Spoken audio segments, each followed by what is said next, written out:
नमस्कार, स्वागत है आपका चौथा पैगाम में। आपके साथ मैं हूं फिरदौस। आइए नजर डालते हैं आज की गतिविधियों पर।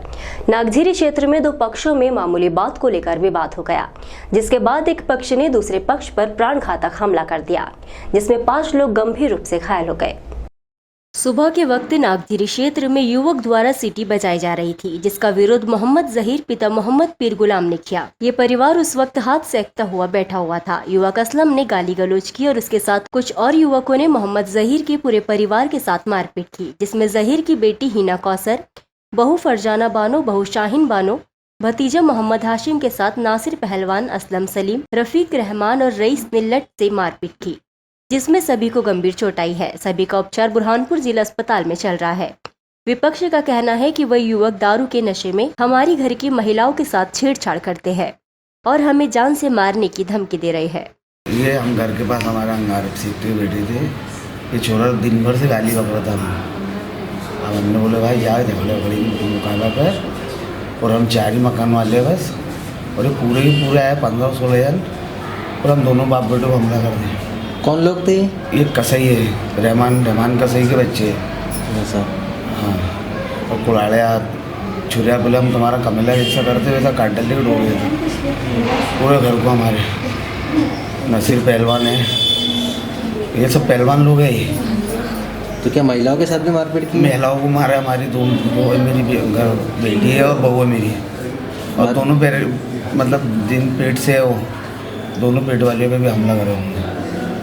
का मामला है? ये नागझीरी। पंचायत चुनाव को लेकर राजनीतिक पार्टियों में उठापटक का दौर जारी है, जिसके चलते कांग्रेस के वरिष्ठ नेता राजनारायण सिंह ने बीजेपी पर छल कपट की राजनीति का आरोप लगाया है। वहीं भाजपा जिला अध्यक्ष ने भी अपना पक्ष रखा। त्रिस्तरीय पंचायत चुनाव की घोषणा के बाद राजनीतिक पार्टियां हरकत में आ गई है और बीजेपी और कांग्रेस के प्रत्याशी अलग अलग पदों के लिए नामांकन भर चुके हैं। वहीं इसी बीच कांग्रेस के वरिष्ठ नेता राजनारायण पुरनी ने भारतीय जनता पार्टी पर आरोप लगाया है कि भाजपा अपने आप को खुदा से कम नहीं समझती। भाजपा धन और दबाव बनाकर निर्विरोध चुनाव जीत रही है। उन्होंने कहा कि कांग्रेस 100% जीत हासिल करेगी। वहीं भारतीय जनता पार्टी के जिला अध्यक्ष मनोज लदवे ने कहा, पहले राजनारायण सिंह अपनी पार्टी में अपनी जगह बना ले, उसके बाद भारतीय जनता पार्टी पर आरोप लगाए। जिला पंचायत सदस्य के लिए नामांकन कांग्रेस से बनने वाली निर्मला प्रकाश जावेरकर ने कहा कि उन्हें बीजेपी से लगातार दबाव आ रहा है, इसीलिए भी अपने घर नहीं गई। वो 20 तारीख से बाहर रिश्तेदारों में रह रही है। भाई साहब, दबाव तो इतने ज़्यादा आ रहे हैं, मैं घर नहीं रह पाई। 20 तारीख से 23 तारीख तक मैं बाहर ही रही, बाहर ही सोई। कौन लोग दबाव डाल रहे, किस लिए बना रहे? पार्टी के सभी वरिष्ठ आए थे, भाजपा के। क्या बोलते हैं? रिटर्न वापस चलो, हम आपको निर्विरोध चुनाव लड़ाएंगे, सदस्य बनाएंगे जिला पंचायत। तो आप कब से घर से है ना गए नहीं? घर पर कितने दिन हो गए? 20 तारीख से मैं घर नहीं रही भाई साहब। तो फिर कहाँ रह रहे हैं आप, किस तरह रह रहे हैं? बाहर रिश्तेदारों में गई, वहाँ रही, क्योंकि एक अपमान की जिंदगी जीने से कदम उठा लिए, पीछे लौटना नहीं। मैं ये ठान के निकल गई घर से। कांग्रेस के पास पंचायती राज की चुनाव की तैयारी ये है कि भारतीय जनता पार्टी जो है वो अपने आप को खुदा से कम नहीं समझती, और इस वक्त उसने ये जो ओबीसी आरक्षण के मुद्दे में लोगों को भ्रमित कर रही है, गलती उसकी है, नीयत उसकी ठीक नहीं है। कांग्रेस तो इस बात की शुरू से पक्षधार रही। आदरणीय कमलनाथ जी ने असेंबली में भी पूरी मजबूती से बात करी, आप समझे कि नहीं। और ये चुनाव में खंडवा और बुरहानपुर दोनों जिले में कांग्रेस का ही बोर्ड बैठेगा, ये बात मेरी ध्यान रखना। और दूसरी बात, अभी आपको मैं ये स्पष्ट कर दूं, मेरे बगल में कल 10 लोगों को रात में उठा ले गया हमारे यहाँ का जो विधायक है मानधाता का, उसका लड़का, और वो खुद निर्विरोध हो गया। तो आप एक बात बताओ कि उनमें लड़ने की तो क्षमता है नहीं चुनाव, यानी कहीं पैसे के दम पे, कहीं दादागिरी के दम पर वही तरीके से काम कर रहे हैं। बीजेपी तो लोगों को मतलब उठा लेती है, पैसे की लालच देती है, उनका तो एन कैन प्रकार। अभी आप बताओ ना, हिंदुस्तान की कितनी विचित्र स्थिति, कहाँ महंगाई जा रही, कहाँ कुछ जा रही। उनका तो एक ही काम है कि उल्टे सीधे करके पैसे कमाओ, पैसे से लोगों को खरीदो और सत्ता चलाओ। अब उनको इस बात की ज़्यादा चिंता है, ये जिला पंचायत सदस्य की उनको टेंशन नहीं है, उनको इस बात की टेंशन है कि ये जनपद में भी रही है, जनपद के बाद में अगर जिला पंचायत की अभी सदस्य बन जाएगी, उसका रिकॉर्ड अच्छा है, बन जाएगी। अगर जिला पंचायत की सदस्य बन जाएगी तो इसकी सारी चिंता जो यहाँ की नेपानगर की जो विधायक है उसको टेंशन है कि ये जो है अनुसूचित जनजाति की है, पढ़ी लिखी होशियार है, उनने कहा ये कांग्रेस का टिकट मांगेंगी और अगर इसको कांग्रेस का टिकट मिलेगा तो ये डंके की चोट उसको हरा देगी। ये उनको ज़्यादा टेंशन है। देखिए, कोई भी परिवार का सदस्य जो अपने से दूर होता है तो पहला प्रयास तो होता है कि हमारा परिवार का सदस्य है उसको समझाई दे दी जाए। तो समझाने का हम लोग करते ही है और हमने किया, क्योंकि निर्मला जावड़कर जी हमारे परिवार में रही पार्टी की पदाधिकारी है, उनके पति भी पार्टी पदाधिकारी है। तो एक बार हमारी जिम्मेदारी बनती है कि अपना कोई सदस्य नाराज होता है या किसी कारण से दूर हो रहा है तो उनको पार्टी के वरिष्ठ लोग जाके एक बार समझाई दे, समझाने का प्रयास करें।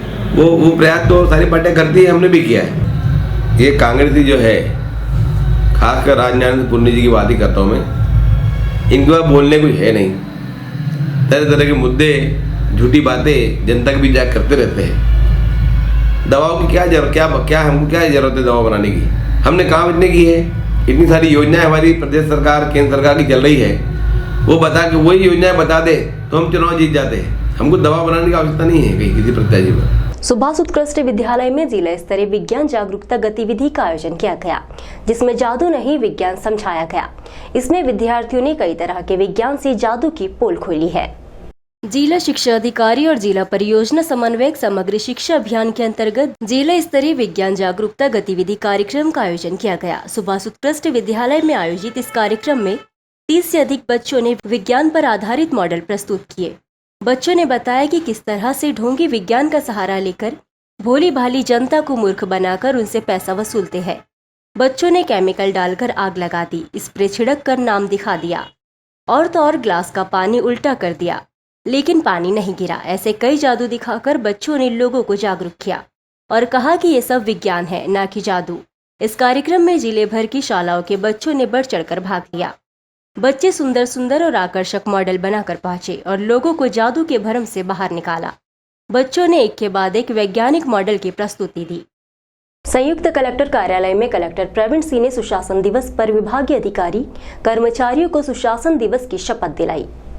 हर बार की तरह इस बार भी संयुक्त कलेक्टर कार्यालय में सुशासन दिवस के अवसर पर शपथ दिलाई गई। कलेक्टर प्रवीण सिंह के द्वारा शपथ दिलाई गई कि मैं सत्यनिष्ठा से शपथ लेता हूँ, प्रदेश में सुशासन के उच्चतम मापदंडों को स्थापित करने के लिए सदैव संकल्पित रहूंगा और शासन को अधिक पारदर्शी, सहभागी, जन कल्याण केंद्रित और जवाबदेह बनाने के लिए हर संभव प्रयास करता रहूंगा। प्रदेश के नागरिकों के जीवन स्तर में सुधार लाने के लक्ष्य को पाने के लिए सदैव तत्पर रहूंगा। कलेक्टर ने सभी को शपथ दिलाकर कार्यक्रम का समापन किया। जिला मुख्यालय पर जिला प्रशासन द्वारा जिला खाद्य नागरिक आपूर्ति और उपभोक्ता विभाग के संयुक्त तत्वाधान में राष्ट्रीय उपभोक्ता दिवस कार्यक्रम का आयोजन किया गया, जिसका शुभारंभ कलेक्टर प्रवीण सिंह ने किया।